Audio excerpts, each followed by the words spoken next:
Bien, siendo las 14:30, damos inicio, ¿cierto?, al bloque de la tarde de mantenimiento industrial, donde estamos revisando la unidad temática número 3, herramientas de gestión del mantenimiento, y estamos viendo las metodologías para lo que es el desarrollo de tareas, planes y estrategias de mantenimiento. Y estamos particularmente viendo lo relacionado con el RCM, el mantenimiento centrado en confiabilidad. Desarrollamos un poco de cuál fue su historia, ¿ya? Y que está orientado fuertemente a lo que es el mantenimiento predictivo, ¿ya? Que se basa en 7 preguntas, y donde la pregunta número 1 trata, ¿cierto?, de definir cuáles son las funciones y sus estándares de desempeño del activo en su contexto operacional. Establecimos, ¿cierto?, e identificamos la importancia que tiene las funciones primarias, buscando, ¿cierto?, describir por qué el activo fue adquirido en primer lugar, ¿ya? Y en donde se podrían incluir factores tales como producción, calidad, capacidad o servicios técnicos, las funciones secundarias, donde generalmente uno espera, ¿cierto?, que los activos nos den algo más que la función primaria o principal, ¿ya? Y normalmente los usuarios, ¿cierto?, o los operadores tienen expectativas con respecto a lo que es la seguridad, control, restricciones, protecciones, cumplimiento de aspectos medioambientales e incluso todo lo relacionado con la apariencia. Adicionalmente, los aspectos ergonométricos y antropométricos son aspectos que marcan ciertos aspectos que el usuario esperaría de los activos en torno a lo que son sus funciones secundarias, más allá, ¿cierto?, de lo que son las funciones del tipo primaria. Señalamos, ¿cierto?,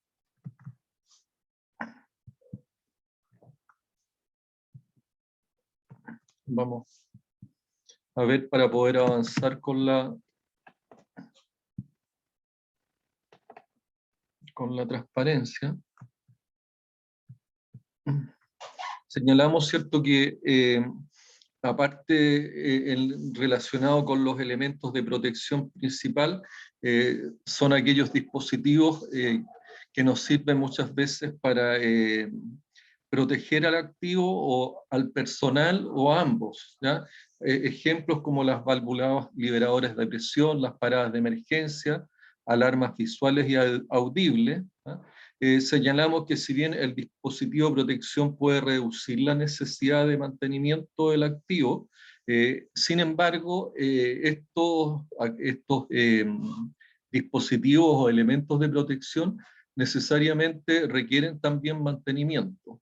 Entender, ¿cierto?, que en condiciones normales de operación no resulta evidente para el operador, ¿cierto?, que uno de estos elementos pudiera estar en condiciones de falla, porque por lo que normalmente lo que se realiza, ¿cierto?, es que uno busca la forma a través de tareas programadas de manera rutinaria, hacer las inspecciones respectivas y pruebas de funcionamiento de estos sistemas, ¿ah?, con el objeto de detectar en qué condiciones se encuentran y anteponerse a una falla. Dimos varios ejemplos en relación a esto, ¿ah?, pero lo importante es que como no resulta evidente, ¿cierto?, que estos pudieran estar en un estado de falla o que están a punto de fallar, se realizan estas inspecciones periódicas donde se examinan y se someten a prueba los sistemas, ¿ya?, y particularmente estos elementos de protección para visualizar las condiciones que se encuentran, de tal manera que cuando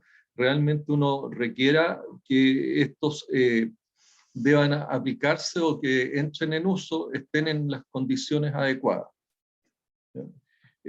Revisamos claramente en torno a lo que son las CIM, los contextos operacionales, ¿cierto?, comparando un camión de transporte minero con un automóvil que pudiera ser un automóvil de carretera o un automóvil de competición.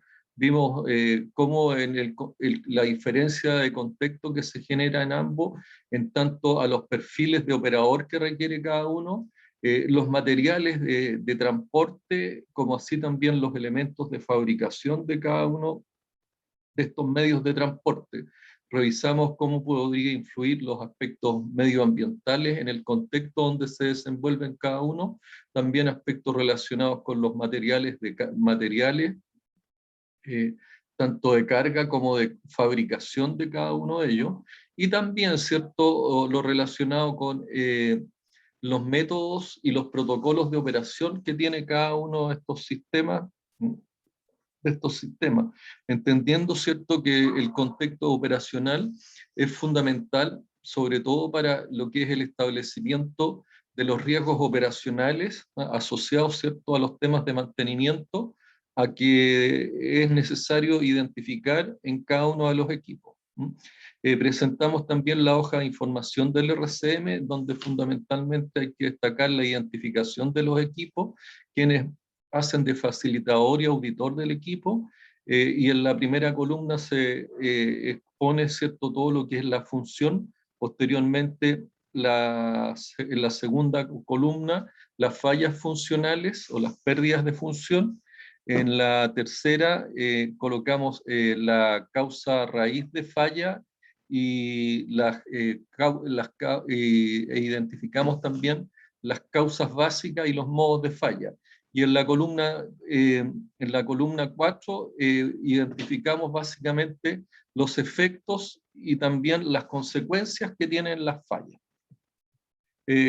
Presentamos la hoja en castellano y también mostramos un ejemplo, ¿cierto?, de las funciones en un motor Caterpillar del tipo 79-78, particularmente las funciones de lo que es la bomba de aceite de motor, donde mostramos funciones primarias, principales, funciones secundarias, funciones relacionadas con el dispositivo de protección y alguna función del tipo superflua.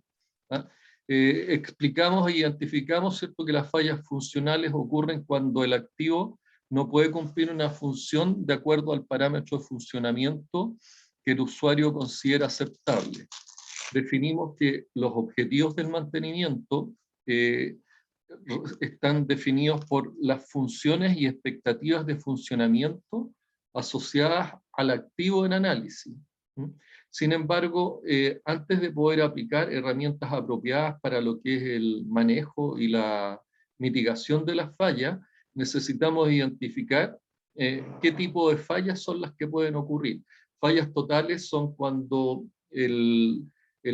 alguno de los parámetros operacionales pierde sus estándares de desempeño, ¿cierto? O perdón, pierden la totalidad de sus fallas de desempeño. El ejemplo, ¿cierto?, una bomba que deje de enviar que esté con caudal cero o presión cero, evidentemente no va a cumplir su función y está con una falla total. Las fallas parciales se refiere, ¿cierto?, a que los estándares de desempeño están en lo que se llama una falla funcional, es decir, si bien están alcanzando un cierto nivel de desempeño, ese nivel de desempeño no es el adecuado y no es el exigido para cumplir con las funciones que el usuario espera. Revisamos en detalle, ¿cierto?, este ejemplo de fallas funcionales, donde básicamente se muestran lo que son las funciones y sus parámetros de desempeño, y posteriormente muestra, ¿cierto?, la falla funcional, donde la falla funcional está asociado a que el sistema es incapaz de cumplir los parámetros de desempeño que le están siendo exigidos, ¿cierto? Como por ejemplo, incapaz de absorber los contaminantes del gas hasta 4 partes por millón a una temperatura de 40 grados Celsius y una presión de 40 kilogramos por centímetro cuadrado, y con un flujo de 88,19 metros cúbicos por segundo, que es lo que se le exige, ¿cierto?, como parámetros de desempeño en el contexto operacional que está definido. También es una falla funcional que la concentración de los contaminantes en el gas dulce en más de 40 partes por millón a las condiciones de presión, temperatura y flujo definido. También otra falla funcional del sistema de lo que es la torre de absorción es que la concentración de los contaminantes en el gas dulce sea menor de 4 partes por millón a las condiciones de presión y temperatura y flujo definido, ¿ya? Y así, ¿cierto? Para las otras funciones se muestra la función, sus parámetros de desempeño esperados, y en la falla funcional se explica, ¿cierto?, los rangos de falla que llevan a la falla funcional producto del no cumplimiento de los parámetros de desempeño. ¿Ya? Para identificar, ¿cierto?, importante el tema de los modos de falla. Una vez que se ha identificado la falla funcional, el próximo paso es tratar de identificar, y básicamente utilizando lo que es el Ishikawa, todos los hechos que pueden haber causado cada estado de falla. Estos hechos se denominan modo de falla. A continuación vamos a dar un listado amplio de distintos modos de falla asociados a la parte hidráulica, aspectos generales, aspectos mecánicos, aspectos operacionales, aspectos eléctricos, ¿ya? En esto, ¿cierto?, se incluyen todos los modos de fallas posibles que han ocurrido anteriormente en el equipo o en equipos de similares características, así como aquellas fallas que aún no han ocurrido, pero existe una posibilidad y una probabilidad de que estas fallas sí se presenten. La mayoría, ¿cierto?, consigna como causa el deterioro o desgaste. Es importante también incluir que hay errores del tipo humano, errores de diseño y también errores del tipo administrativo, ¿ya? Ejemplos de modos de falla, y nos tomamos, ¿cierto?, del primer análisis de falla funcional que vimos en el cuadro anterior, donde se señala como falla funcional la incapacidad de absorber los contaminantes del gas hasta 4 partes por millón a una temperatura de 40 grados Celsius con una presión de 40 kilogramos por centímetro cuadrado y con un flujo de 88,19 metros por segundo, ¿ya? Los modos de fallas más común es que puede haber una obstrucción, ¿cierto?, una falla operacional de tipo obstrucción en el interno de la torre por suciedad de plato, ¿ya? En realidad, si uno analiza este modo de falla en torno a lo que son las funciones, se va a dar cuenta que este es un modo de falla poco creíble de originarse. Por lo tanto, este es un modo de falla que se descarta, que no aplica ya, porque operacionalmente es muy difícil que ocurra una situación de este tipo. Otro modo de falla que puede ocurrir, ¿cierto?, es que en los sectores internos de la torre estén dañados por corrosión, por agrietamiento o por cloruro. La realidad es que no hay observación alguna, dado que esta es una falla o es un modo de falla que puede tener lugar y es frecuente en las torres de absorción. Los empaques de la torre en mal estado también es una situación que es posible que se presente y por lo tanto es un modo de falla muy factible. La placa de fondo dañada por corrosión. También es un modo de falla bastante factible, por lo tanto no hay observación alguna. Aquí hay un modo de falla, ¿cierto?, pero que no es asociado básicamente al comportamiento o a las funciones del equipo, sino que a un tema más bien de carácter logístico, que señala que el no suministro de gas húmedo por parte del proveedor externo. Y es por eso que está la nota donde se dice que el modo de falla está fuera del alcance de la instalación, no es parte de las funciones de la torre de absorción, por lo tanto no aplica, ¿ya? El modo de falla 1.16 señala, ¿cierto?, las pérdidas de contención, fugas por corrosión, agrietamientos por corrosión o por cloruros. Es una falla, un modo de falla muy probable que ocurra, ¿cierto? Y es un modo de falla que hay que tenerlo en consideración. Los rodamientos de la bomba de amina estén desgastados, también es una posibilidad cierta, por lo tanto no hay observación y es un modo de falla que debemos considerar. Motor de la bomba de amina quemado por sobrevoltaje, un modo de falla del tipo eléctrico que se presenta frecuentemente, por lo tanto también debemos considerarlo. Rodamientos pegados por falta de lubricación, es un modo de falla muy común, ¿cierto?, de los rodamientos, y por lo tanto hay que tenerla siempre presente y en cuenta, la cual se mitiga por la vía, ¿cierto?, de lo que es las acciones de lubricación. La flecha de la bomba de amina desalineada, ¿ya? También es un modo de falla bastante conocido, ¿ya? Y que puede aplicar. Y la fuga en sellos por desgaste de los mismos también es un modo de falla que puede ocurrir y puede generarse, por lo tanto, esos son los distintos modos de falla que nosotros podemos asociar, ¿cierto?, a la función que se le pide, ¿cierto?, a la torre absorbedora de absorber los contaminantes del gas hasta 4 partes por millón a una temperatura de 40 grados Celsius y una presión de 40 kilogramos por centímetro cuadrado, y con un flujo de 88,19 metros cúbicos por segundo. ¿Ya?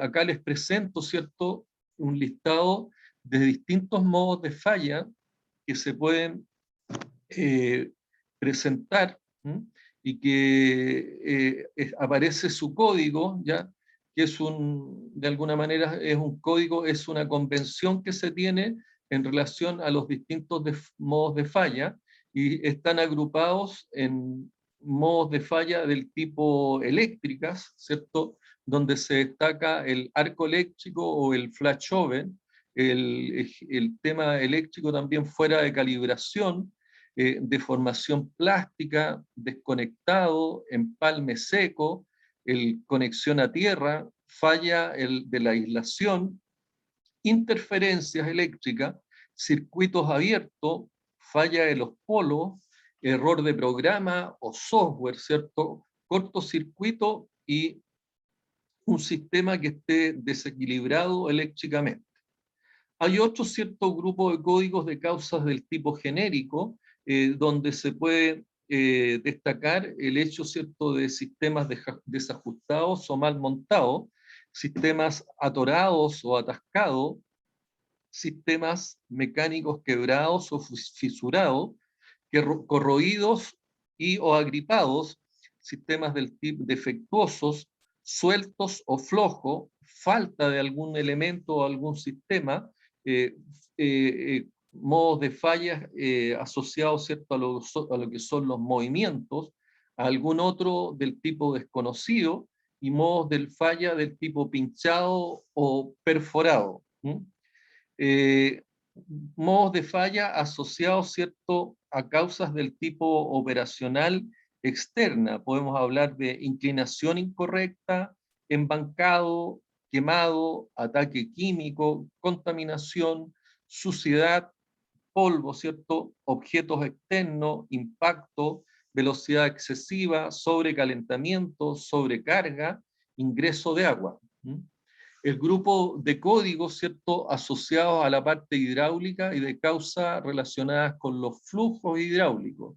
Podemos hablar de modos de fallas asociados a la falta de hermeticidad, cañerías o mangueras, fitting que pudieran estar obstruidos, la cavitación, la oxidación y el desgaste, sistemas que se encuentren enroscados o enrollados, ¿cierto? El fenómeno típico, inclusive hasta de las mangueras de jardín, que cuando se enroscan, evidentemente, perdemos flujo por obstrucción.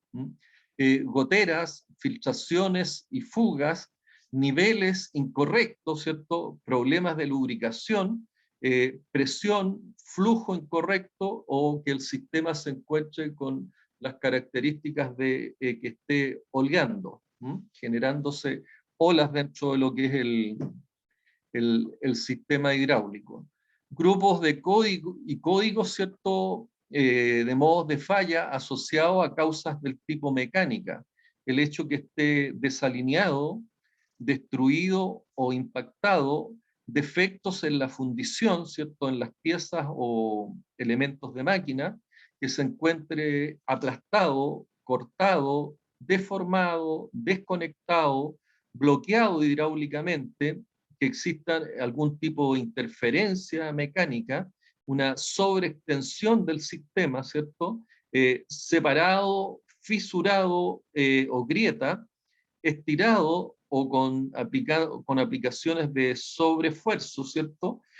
Rodado, el caso de los hilos, tensión incorrecta, desbalanceado, niveles de vibración por sobre los tolerados y defectos de soldadura. Tenemos también los modos de falla asociados, ¿cierto?, a los códigos relacionados con las causas y desgaste, ¿ya?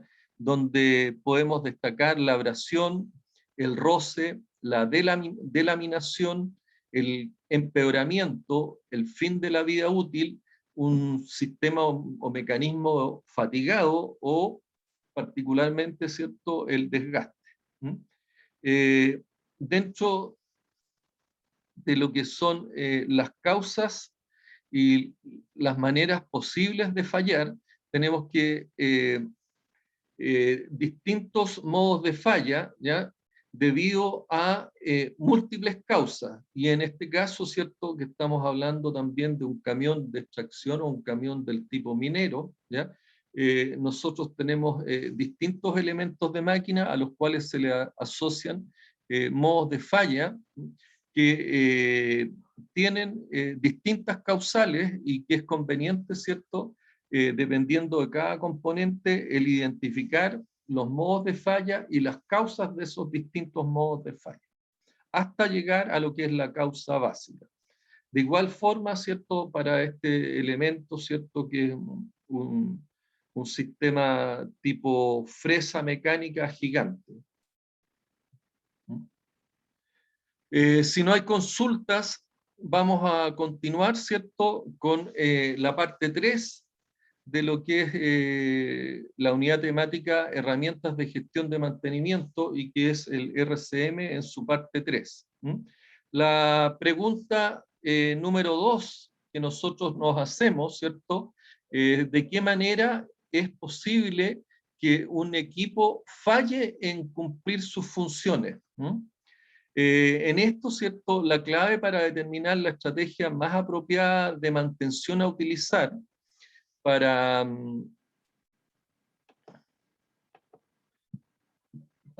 prevenir las ocurrencias, ¿cierto?, de las fallas de tal manera que las fallas no ocurran de una manera no programada, es saber a lo menos lo siguiente: cuál es el mecanismo, ¿cierto?, o el hecho cierto, o el modo de falla. Entender, ¿cierto?, cuáles son las consecuencias de falla en el proceso y también, ¿cierto?, entender, comprender y saber cuál es la probabilidad de que esas fallas lleguen a ocurrir. Nosotros tenemos como falla funcional la incapacidad de un activo de cumplir, ¿cierto?, con el deseado desempeño estándar que uno espera. Y señalamos, ¿cierto?, que podemos encontrarnos con una falla total, donde tenemos una detención total y en conjunto eso, los parámetros de desempeño también están están todos en cero, o en definitiva nos podemos encontrar con los parámetros de desempeño también en falla parcial, donde si bien tenemos un desempeño, el desempeño de los parámetros que estamos controlando están fuera de los parámetros de desempeño que uno espera para que el sistema esté cumpliendo las funciones, ¿ya? Cuando uno hace en el mantenimiento del tipo predictivo, hace el análisis a condición, lo que pide que los parámetros de desempeño estén dentro de un estándar determinado, más o menos, ¿cierto?, los porcentajes de desempeño que uno esperaría que los parámetros de desempeño estuvieran dentro de ciertos rangos y tolerancias de variabilidad que uno acepta dentro de los resultados para para poder aplicar, ¿cierto?, lo que se llama el mantenimiento a condición. El mantenimiento a condición es el mantenimiento donde yo determino, ¿cierto?, que una falla potencial está a punto de ocurrir, pero yo mantengo el sistema operando a condición que los parámetros de desempeño estén dentro de los rangos aceptables. ¿Ah? Los modos de falla, que es el mecanismo por el cual el componente falla, típicamente los componentes fallan como resultado de una falla funcional y desde allí, ¿cierto?, viene lo que es la falla en el equipo. Por lo tanto, se hace necesario identificar y capturar todos los modos de falla para cada uno de los componentes que forman parte del equipo en análisis.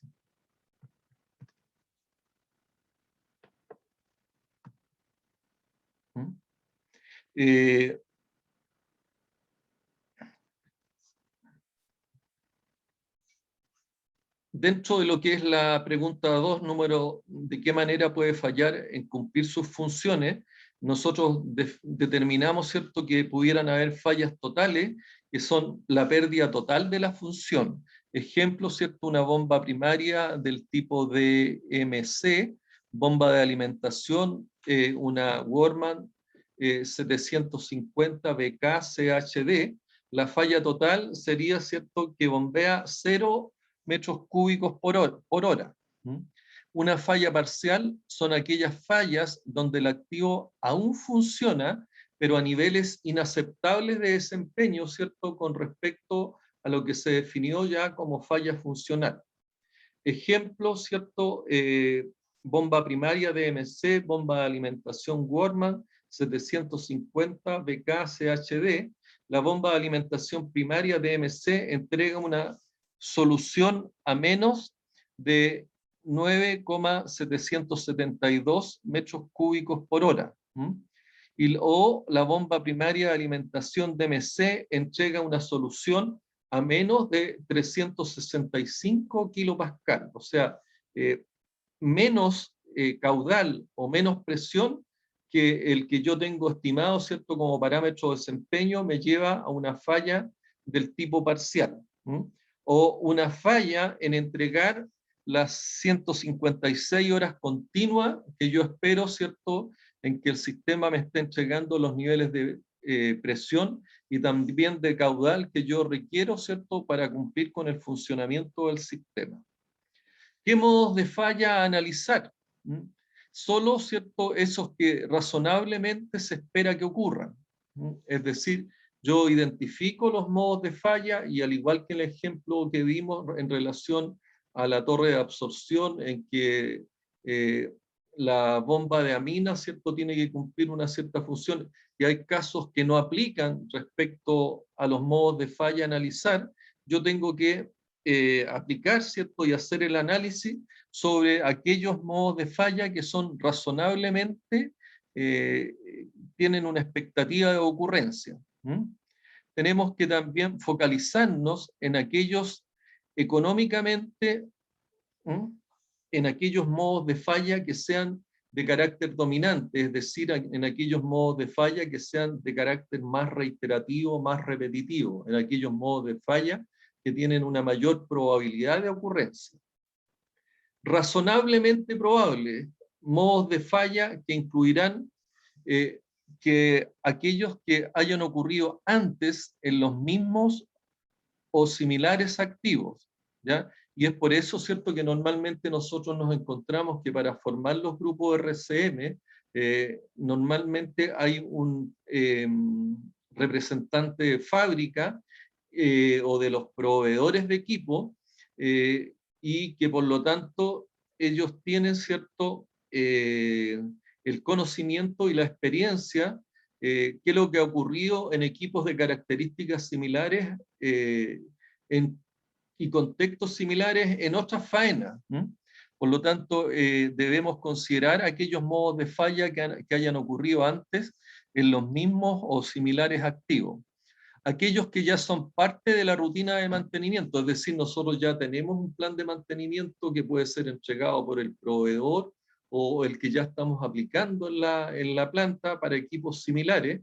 Por lo tanto, tenemos que considerar aquellos modos de falla para los cuales ya nosotros estamos aplicando una rutina de mantenimiento del tipo preventiva y que podrían ocurrir si acaso no se realizara un mantenimiento del tipo preventivo o predictivo, ¿ya?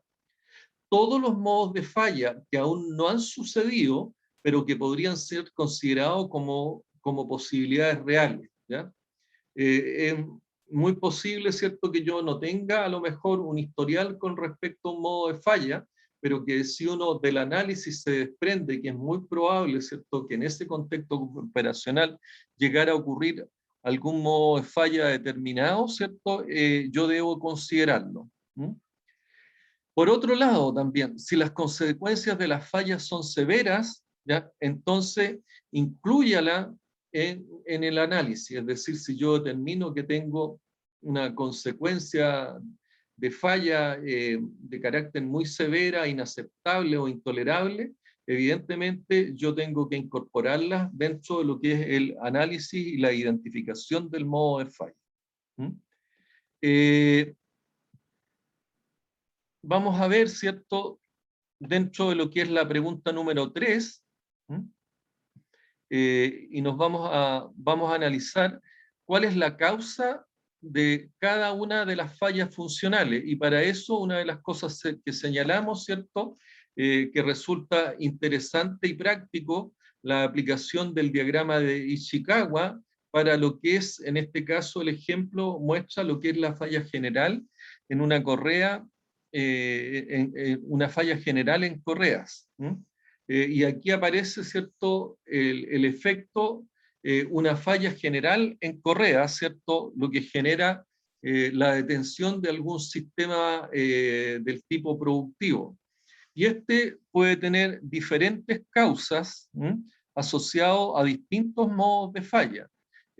Uno de ellos, ¿cierto?, es que la correa principal de fino esté defectuosa. Eso se puede deber a que esa correa principal de fino tenga un problema con lo que es la tensión de la correa, ¿ya? Que tengamos, ¿cierto?, una falta de potencia en el motor, y también puede ocurrir que tengamos una carga excesiva de material fino sobre la correa, o pudiera tratarse, ¿cierto?, de correas que estén viejas o defectuosas. Otra situación o otra causa, ¿cierto?, para lo que es la falla general en correa, no podemos encontrar que la correa de alimentación está rota. Y eso se puede deber, ¿cierto?, a los modos de falta de potencia en el motor, que la correa esté vieja o defectuosa, las grampas, que son elementos tipo que sirven para, son tipo corchetes, pero en mayor dimensión, que sirven para unir, ¿cierto?, algunas correas que estén dañadas, e inclusive muchas veces se utilizan estas grampas como elementos de unión para las correas que resulten cortadas, para lo que se mantienen, se engrampan para mantenerlas operativas, para posteriormente hacer los trabajos de vulcanización que es necesario realizar en aquellas correas que se cortan o aquellas correas que sufren algún tipo de daño, ¿ya?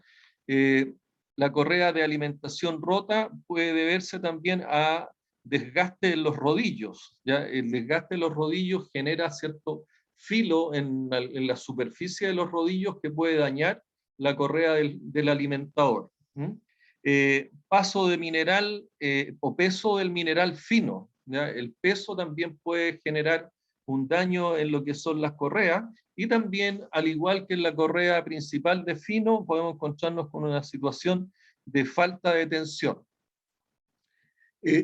Una Una tercera causa pudiera estar asociada a lo que es la correa del motor de la cinta transportadora, donde nos encontramos, ¿cierto?, con correas viejas, falta de tensión o definitivamente vibraciones en el motor que me van a afectar, ¿cierto?, el,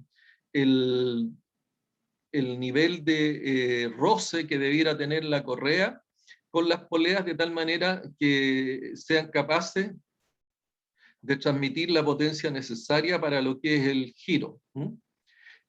Otra situación es que la correa de alimentación del arnero, ¿cierto?, de la cernidora o de la clasificadora, pudiera tener algún tipo de falla, donde nos encontramos también con el tema de falta de potencia, grampas defectuosas o dañadas, correas viejas o defectuosas, o lo que es la falta de atención también de la correa de alimentación.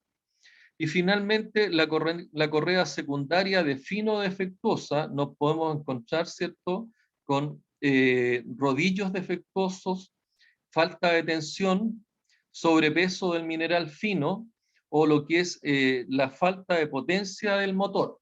Todo eso, ¿cierto?, yo lo puedo identificar como posibles causas, ¿cierto?, de una falla general, ¿cierto? O es la causa de lo que la causa de cada una de las,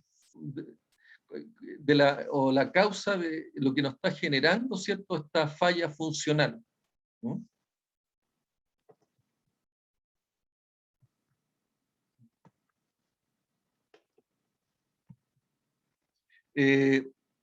Aplicando, ¿cierto? Pero en este caso vamos a aplicar el método de los 5 por qué, donde qué es lo que ocurre, ¿cierto? Es que la persona, y partimos, ¿cierto?, por la consecuencia, causa-efecto. El efecto final es que la persona llega tarde al trabajo. ¿Y por qué llega tarde al trabajo? Porque ocurrió que tuvo que tomar un bus, ¿ya? ¿Y por qué? Porque nos encontramos es que tenía un neumático desinflado en el auto. ¿Y por qué? Porque el neumático, ¿cierto?, se desgastó. ¿Y por qué se desgastó? Porque las ruedas estaban desalineadas. ¿Y por qué estaban desalineadas? Porque no se hizo rotación ni balance por 2 años. Entonces, el problema, ¿cierto?, de que no está incorporada, a lo mejor en el plan de mantenimiento, en el plan de mantenimiento preventivo, que evite, ¿cierto?, el enfrentarnos a una condición o un modo de falla asociado con el desalineamiento de las ruedas.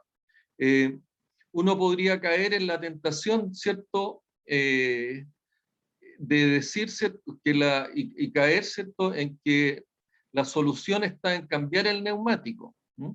Pero el cambio del neumático no elimina el problema, es decir, no elimina la causa raíz. ¿Cuál es la mejor solución? Es cambiar el neumático y programar una rotación, alineamiento y balanceo de manera regular y periódica de acuerdo a un sistema de mantenimiento. ¿Qué es lo que tenemos que sacar como conocimiento de acá? Es que debemos nosotros identificar la causa raíz que se puede implementar como una solución que va a prevenir lo que son las futuras fallas.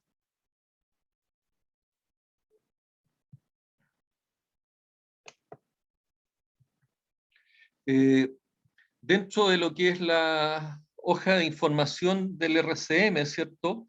Nos encontramos acá, y esto lo pueden revisar con detalles ustedes, donde aparece la función, posteriormente aparecen la pérdida de función y aparecen los distintos modos de falla que se presentan para cada una de las pérdidas de función.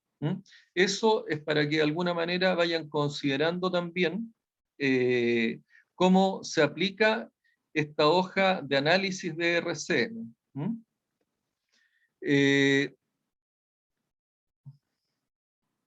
nosotros, para efecto de continuar con el análisis, ¿cierto? Y luego de la pregunta de identificar a través de la pregunta 3, qué es lo que genera, ¿cierto?, la falla funcional, nos tenemos que hacer la pregunta número 4. Y la pregunta número 4 que nos hacemos es qué sucede cuando cada falla ocurre. Es decir, nosotros analizamos los distintos modos de falla y las fallas funcionales a que nos podemos encontrar, ¿ya? Y nos tenemos que preguntar, bueno, ¿qué sucede cuando cada una de esas fallas que identificamos y hemos entrado en análisis ocurre? Cuando se describen los efectos de la falla, lo siguiente debe quedar registrado, ¿cierto?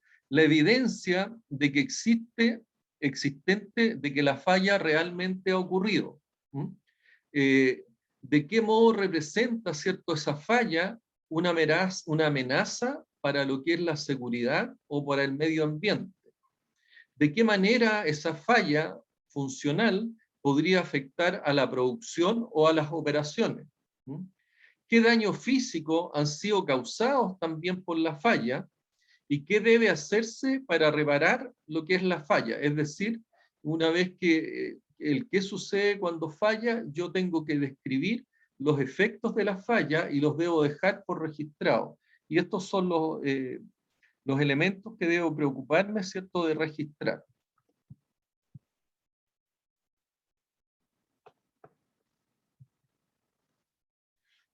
La pregunta número 5 que nos hacemos, ¿cuál es la consecuencia de la falla?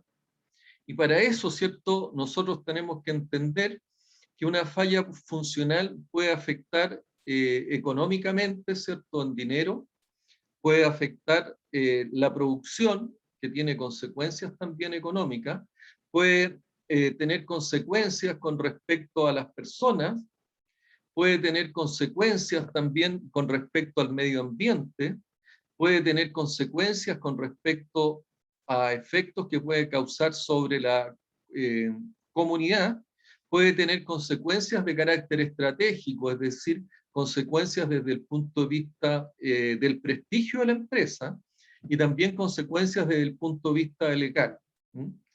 Cada una de las fallas, ¿cierto?, de una falla funcional afecta a la organización de algún modo, pero en cada uno de los casos los efectos son diferentes. Las consecuencias sobre las formas como puede afectar a la organización es la que yo les describía recién. Puede afectar operaciones, calidad del producto, el servicio al cliente, la seguridad, al medio ambiente. Todas tomarán tiempo y costarán dinero para ser reparadas. El RCM reconoce, ¿cierto?, y es lo que habíamos conversado durante la mañana, que las consecuencias de la falla son más importantes que el análisis de sus aspectos técnicos. De hecho, ¿cierto?, reconoce que la única razón para hacer cualquier tipo de mantenimiento proactivo no es evitar la falla per se, sino evitar o reducir las consecuencias de la falla. Es decir, nosotros hacemos un mantenimiento del tipo proactivo, que puede ser aplicando el método del mantenimiento del tipo predictivo o aplicando el mantenimiento del tipo preventivo, cíclico de reparación o cíclico de sustitución, cuando las consecuencias de la falla pudieran afectar, ¿cierto?, a las personas, pudieran afectar al medio ambiente o pudieran afectar a las comunidades. O sea, cuando un riesgo de falla puede afectar a alguno de los factores del HSEC, yo necesariamente debo buscar alguna herramienta del tipo, o una herramienta de mantenimiento, una tarea de mantenimiento del tipo predictivo o preventivo para evitar que la falla ocurra, ¿ya? Dado que si nosotros permitimos que la falla ocurra de manera no programada, nosotros podemos afectar con consecuencias catastróficas algunos de los factores del HSEC, lo cual resulta de todas formas inaceptable. Aquí aparece, ¿cierto?, la hoja de información del RCM con respecto a las funciones. eh, Posteriormente se entrega, ¿cierto?, la pérdida de función, luego los modos de falla asociados a esa pérdida de función y finalmente las consecuencias que puede traer esa falla funcional. También es importante que lo revisen y consideren, ¿cierto?, la forma de aplicar esta hoja de identificación de lo que es el RCM. La pregunta número 6 es, ¿qué puede ser hecho para predecir o prevenir la falla? Una falla potencial es una condición física identificable que indica que una falla funcional está a punto de ocurrir o en proceso de ocurrencia, ¿ya? Y eso, ¿cierto?, es lo que nosotros logramos identificar estas fallas potenciales a través de la aplicación de estas herramientas no destructivas, las NDT, ¿cierto?, donde tenemos las herramientas tales como el análisis de vibración, el análisis de aceite, la termografía, las tintas penetrantes, las partículas magnéticas.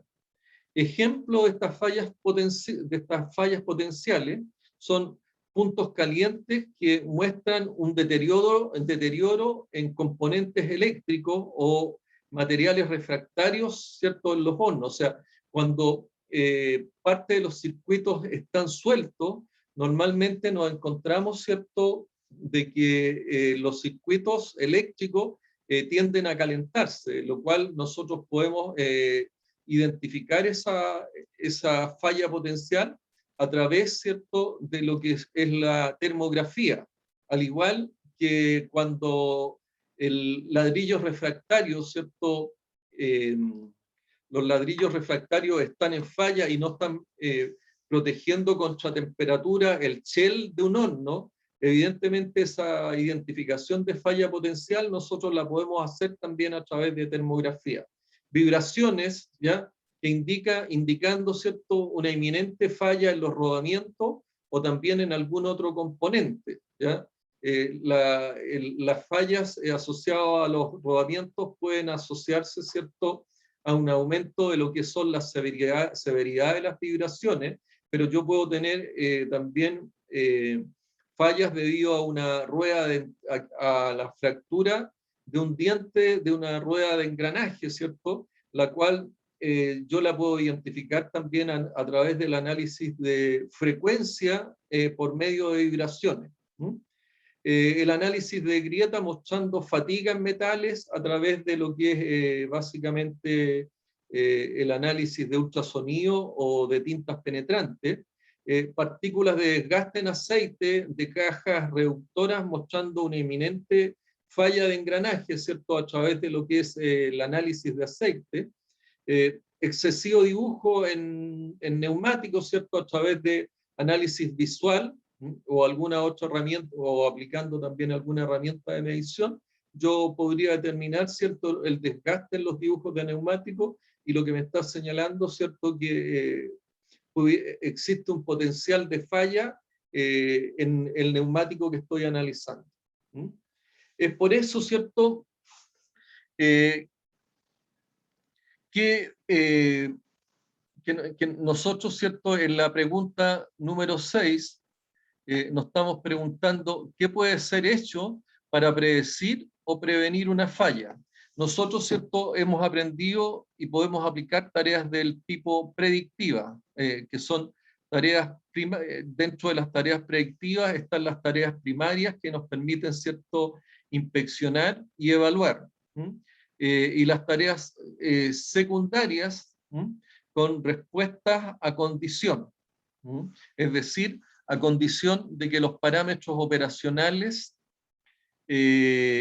continúen dentro de, de lo que son la variabilidad de los estándares de desempeño que yo considero como aceptable. Tareas a condición incluye, ¿cierto?, revisiones del equipo por fallas potenciales, así que estas acciones puedan ser realizadas para prevenir la falla o para evitar consecuencias de fallas funcionales.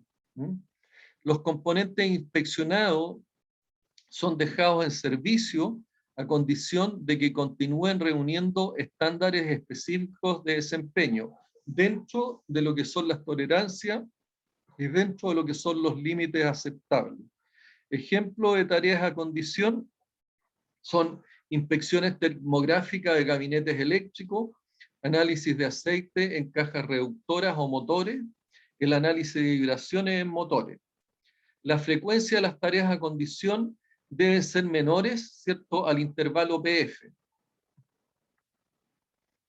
Vamos, intervalo PF que lo hemos definido ya para efecto del mantenimiento del tipo predictivo, donde en este intervalo PF, ¿cierto?, en el eje Y se muestra la condición del activo y en el eje X se muestra, en el eje de las X se muestra y se representa el tiempo. En la medida, ¿cierto?, de que pasa el tiempo, nosotros hacemos algún monitoreo con alguna de estas herramientas no destructivas que nos permiten, ¿cierto?, identificar cuando una falla potencial está a punto de ocurrir.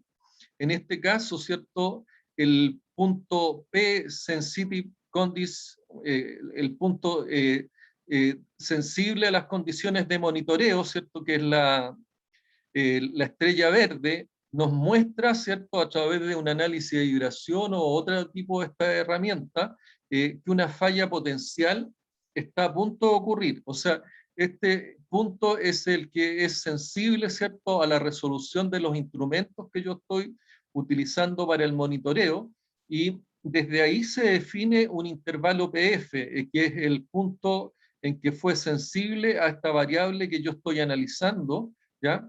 Y cuando se produce una falla funcional. Luego que yo identifico, ¿cierto?, este punto P sensible a la condición de monitoreo, yo hago también monitoreos,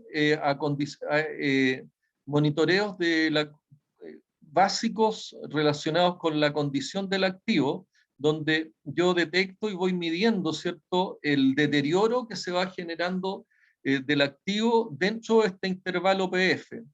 Posteriormente algún tipo de inspección ya de carácter más rudimentaria, donde veo, ¿cierto?, y puedo apreciar que me aproximo al punto donde ocurre la falla del tipo funcional. Dentro del intervalo PF, para aplicar este tipo de herramientas, yo debo primero que tener una condición, y la condición es que el intervalo PF sea lo suficientemente amplio para que yo pueda intervenir, ¿cierto?, de manera predictiva y aplicar, ¿cierto?, el mantenimiento a condición al activo en análisis, ¿ya?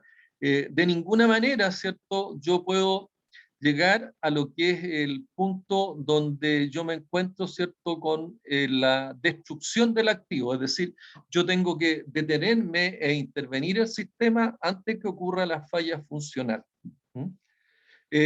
La frecuencia de todas las formas de mantención basada en condición debe estar basada en el hecho que la mayoría de las fallas no suceden instantáneamente, es decir, luego del monitoreo, del monitoreo que yo realizo en el punto P de las condiciones de sensibilidad, de las condiciones sensibles, ¿cierto? El monitoreo en condiciones sensibles, yo debo tener un intervalo suficientemente amplio, ¿ya?, que me permita, ¿ya?, poder hacer las intervenciones. El hecho que las fallas no sucedan de manera instantánea, ¿cierto?, y que es posible detectar la falla inminente debido a alguna detención, debido a algún deterioro de la condición del activo, ¿ya? Entonces, esas son condiciones que se deben dar para poder yo intervenir de forma predictiva o aplicar lo que es el mantenimiento a condición. El intervalo PF, es decir, el intervalo desde el punto donde yo hago donde yo tengo sensibilidad respecto a la condición de monitoreo del activo, ¿ya? Donde puedo detectar un punto, donde puedo detectar en forma sensible, ¿cierto?, una condición de deterioro del activo, que es el punto P de la estrella verde, hasta lo que es, hasta que se produce esa falla funcional. Yo debo entender para su aplicación, ¿cierto?, de que la falla no sucede en forma instantánea, o sea, yo tengo un intervalo PF lo suficientemente amplio.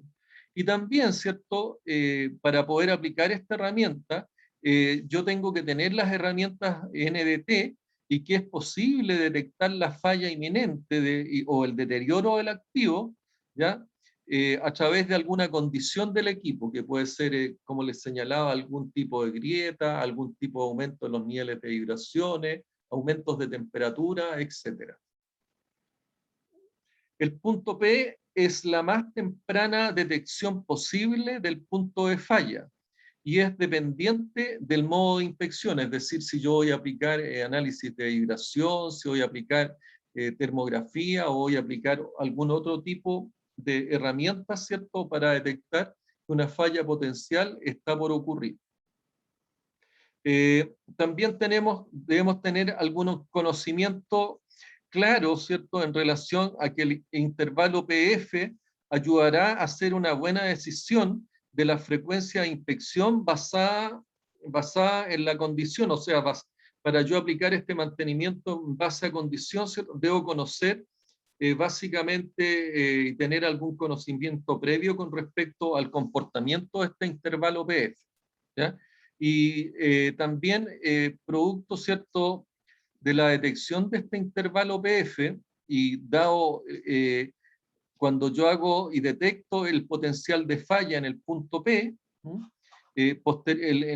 luego que hago, ¿cierto?, los monitoreos de condición en los puntos siguientes, me voy encontrando, ¿cierto?, con el intervalo net PF, que es el intervalo neto, ¿cierto?, es lo que va quedando para lo que es la intervención antes de que nosotros lleguemos a lo que es la falla funcional.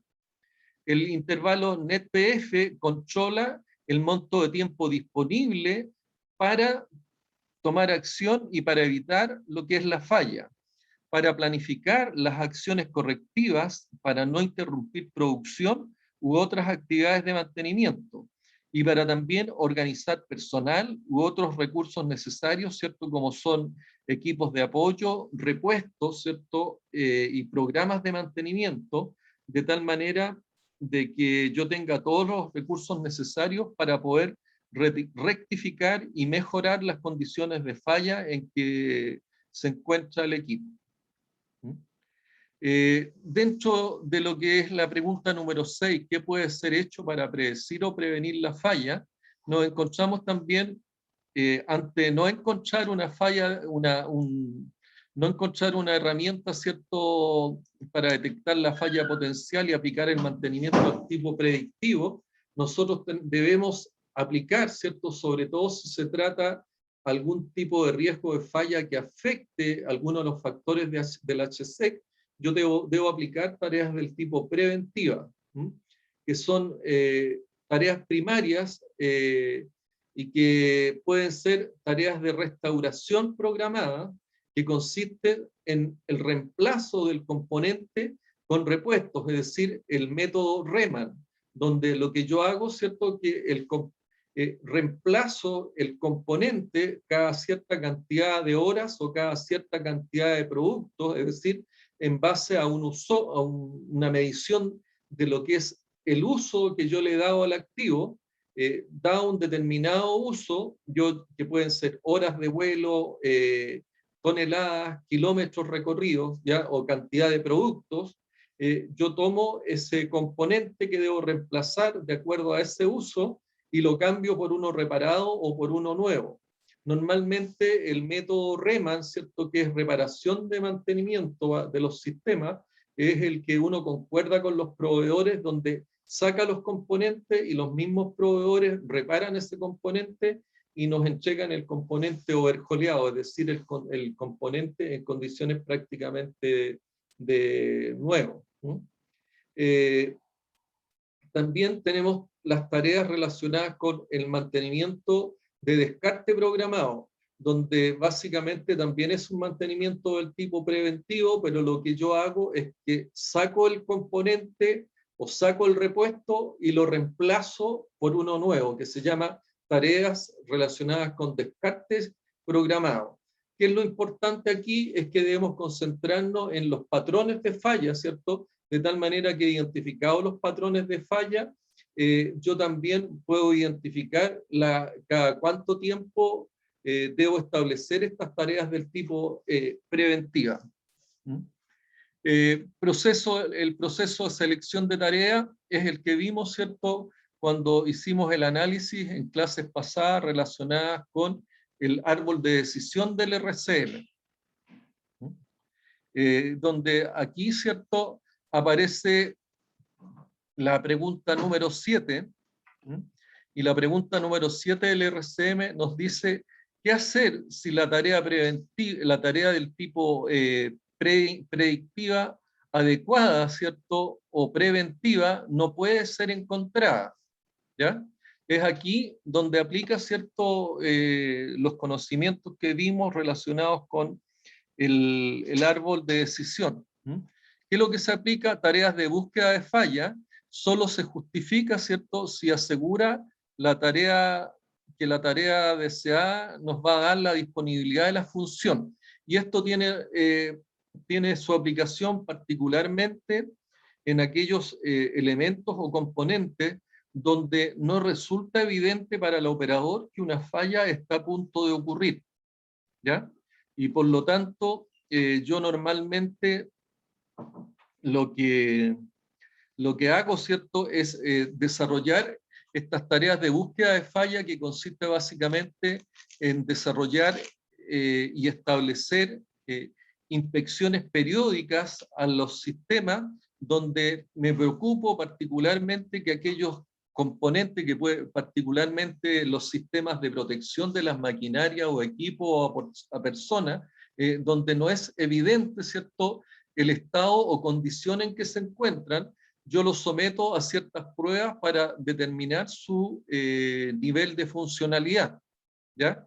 Y eso me permite, ¿cierto?, detectar la condición que se encuentra, de tal manera de no exponerme a que esos componentes o sistemas, ¿cierto?, que pueden ser válvulas o también cables de seguridad o sistemas de alarmas visibles o audibles, ¿cierto?, operen cuando tienen que operar.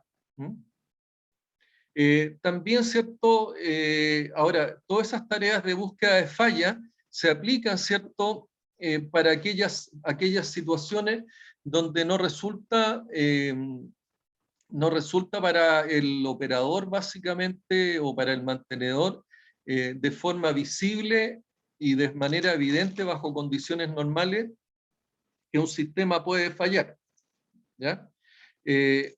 Pero también si se trata de aquellas tareas que no afectan, ¿cierto?, algunos de los factores del HSEC, yo puedo realizar tareas o mantenciones del tipo no programadas, es decir, operar a la falla. Operar a las fallas, ¿cierto?, siempre y cuando, ¿cierto?, sea de costo-beneficio, también el operar a la falla. Si de costo-beneficio resulta más favorable el actuar con tareas del tipo predictivas o preventivas, yo desarrollo tareas del tipo predictiva, pero de otra forma, y sobre todo esto ocurre en las fallas del tipo operacionales y no operacionales. Si en las fallas operacionales aparece más conveniente, ¿cierto?, operar a la falla, yo opero a la falla. Y también, ¿cierto?, y sobre todo, cuando yo busco, cuando se trata de aquellas tareas o de aquellos riesgos de falla, donde yo pueda afectar alguno de los factores del HSEC y no encuentre una tarea del tipo predictiva o preventiva cíclica de reparación o una tarea cíclica de sustitución, ¿ya? Yo lo que tengo que hacer es pensar en lo que es el rediseño. Y el rediseño, ¿cierto?, son cambios de especificaciones, agregar nuevos ítems, reemplazar, relocalizar el equipo o otros cambios a procesos o procedimientos.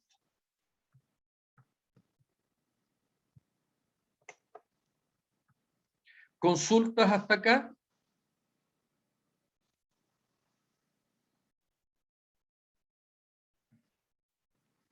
De no haber consultas, ¿cierto? Nos encontramos ya en condiciones y con los conocimientos necesarios para lo que es la aplicación del RCM. El próximo miércoles, la próxima clase, vamos a revisar, ¿cierto?, la metodología que es el mantenimiento productivo total, el TPM, que es una metodología que nace fundamentalmente en Japón y lo que busca, ¿cierto?, es minimizar las pérdidas, ¿ya? El TPM nace bajo el paraguas de todo lo que son las metodologías relacionadas con el Lean Production, ¿ya? Y donde el TPM es el método, ¿cierto?, que define el Lean Production para identificar las tareas de mantenimiento, los planes de mantención y las estrategias de mantenimiento que minimicen, ¿cierto?, las pérdidas por concepto operacional y de mantención. La otra característica interesante que tiene el TPM, que dentro de sus 8 pilares que tiene, el quinto pilar habla todo lo relacionado con la prevención del mantenimiento, que no es nada más y nada menos que lo relacionado con mantenibilidad y confiabilidad en proyectos. Bien, nos estamos viendo, ¿cierto?, la próxima semana. Recordarles, ¿cierto?, que hoy día es el plazo para lo que es la tarea número 2. Nos estamos viendo, que les vaya muy bien.